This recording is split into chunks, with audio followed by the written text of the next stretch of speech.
combustion of magnesium was fairly easy to see what was oxidized and what was reduced, and to assign any oxidation numbers.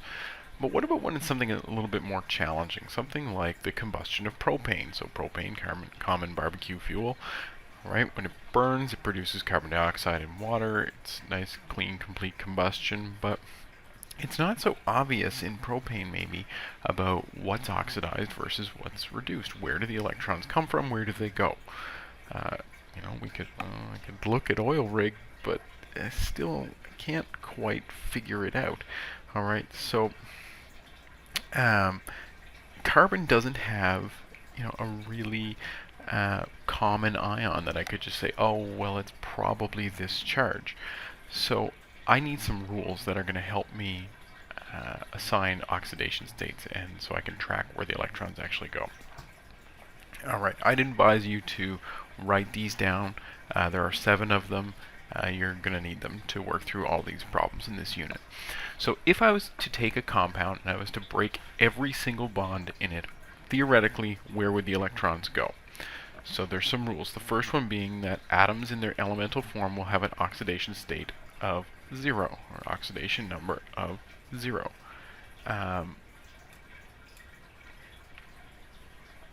For example, you'd see that sodium, H2, P4, argon, they all have an oxidation state of 0 here. So, well, why is that? Well, consider H2, hydrogen, for a second here. If I have a molecule of hydrogen that contains 2 hydrogen atoms, each has an electronegativity of 2.1, if I was to break that H-H bond, what happens?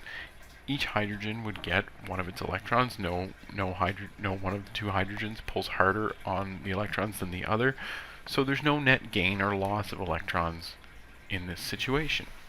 This is how we rationalize that the oxidation state of anything in its elemental form would be 0. Okay, so the oxidation state of an atom in a monoatomic ion, so monoatomic being containing 1 atom, so O2 negative, for example, has an oxidation state of -2. Tungsten 6 positive tungsten has an oxidation state of +6. Fluoride, the oxidation state of fluorine there is -1, while iron 3 would be 3 positive. Rule number 3, in a compound that contains oxygen, each oxygen has an oxidation state of -2. The exceptions to this are O2, any type of peroxide, so that's O2 with a 2 negative charge, and the molecule OF2. Alright. Rule 4 is, in compounds containing hydrogen, each hydrogen has an oxidation state of +1. I'm looking at both rules because my example here of water shows oxygen with a -2 oxidation state. Each hydrogen is +1. This feeds into what will eventually be the 5th rule, and that a molecule must have some of the oxidation states being 0. The exceptions we're looking at here, O2, oxidation state of 0. A peroxide looks like this, so each of the oxygens has an oxidation state of -1. And the OF2 molecule, each of the fluorines are much more electronegative here, so they would get any electrons if, again, we were to theoretically break these bonds. So fluorine gets an oxidation state of -1, while oxygen, in that one specific example only, gets an oxidation state of +2. Right, sample of hydrogen peroxide here, you would see that H gets +1, each of the O's gets -1, while the other hydrogen on the right is +1 for a sum of 0. Sodium hydride here is an example of metal hydride. Again, it's an electronegativity argument. Hydrogen is more electronegative. It would get the electron if that bond were to somehow break. Rule 5, for a molecule, the sum of the oxidation numbers must equal 0. Come back to the water example. Oxygen is 2 negative, while each of the hydrogens is 1 positive. 1 + 1 - 2 = 0. This makes sense. The charge on any molecule being 0. The oxidation rules must follow suit. Look at a polyatomic ion. The sum of the oxidation numbers must equal the charge on the ion. Nitrate, NO3, 1 negative. Each of the oxygens, again, would be -2. And so -2 - 2 - 2. Okay, plus what?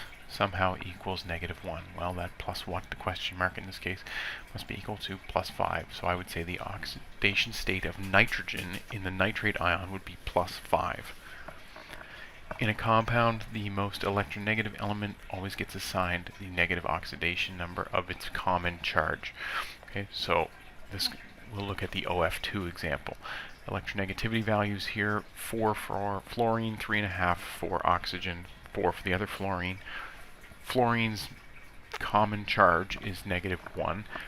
Each of the fluorines gets assigned its common charge of -1. Oxygen is the exception here; it gets its +2. Sodium hydride, hydrogen has an electronegativity of 2.1. It would get the electron, so the negative oxidation state in this case. Let's revisit our original question about the combustion of propane. Where do the electrons come from? Where do they go? An easy way to spot that this is a redox reaction is we can see that there's the elemental form of oxygen here in O2. It doesn't appear on the other side, which is a very quick and easy way to pretty much deduce that this somehow is an oxidation reduction reaction. Alright, let's put all the rules together and let's assign the oxidation state of carbon in propane. So I'm going to draw propane completely for us. Alright, I'm going to write +1 next to all of the hydrogens. Okay, I don't have to actually draw this every time I want to assign them, but I'm going to do this just kind of for completeness right now. So I have 8 hydrogens, each of them is +1. Alright, I know that in a molecule, the sum of all the oxidation numbers must equal 0. Okay, so 8 times +1 is 8. This means that the 3 carbons must have a combined oxidation state, oxidation number value of -8. Alright, this is going to look a little bit weird. Alright, but this is in order to rationalize the charge on propane being 0.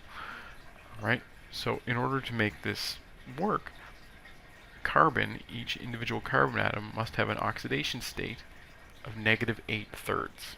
Okay, this is very strange because up until this point we've probably been able to understand oxidation numbers as essentially charge on an ion. Right, but we can see right here that that immediately falls apart. So I think we should take this moment and clarify that oxidation states, or specifically oxidation numbers, are artificial. This is a construct that has been developed by chemists for basically an accounting purpose. Right, it helps us track electron movement throughout an equation, and it helps us assign values, rationalize certain processes. Okay, but an oxidation number is a completely artificial construct. Right, this would be a great little TOK link, and I highly encourage you to read this, the TOK blurb in your textbook. Right, I'm going to go through and I'm going to assign the rest of the oxidation numbers here. So I'll rewrite my combustion equation a little bit more. I'm not going to worry about the balancing or anything like that right now. Alright, I'm going to go and say that, well, oxygen, as you can see up there, it's written in green at the top of the screen. It's just kind of hard to see because it's small. Oxygen would have an oxidation state of 0 because it's in its elemental form on the reactant side. Carbon, we just derived, is -8/3. Hydrogen is +1. Okay. If I go to the product side, carbon I can see is +4. Oxygen will be -2 because it's in a compound. Right, that's for carbon dioxide. Then I go to water. Each of the hydrogens is +1. Oxygen is -2. I can figure all that out by using those 7 rules that were presented earlier in the video. Carbon is oxidized from -8/3 to +4. Oxygen is reduced from 0 to -2. Remember, oxidation is loss of electrons. Reduction is gain of electrons. Gain of electrons being more negative in terms of oxidation state.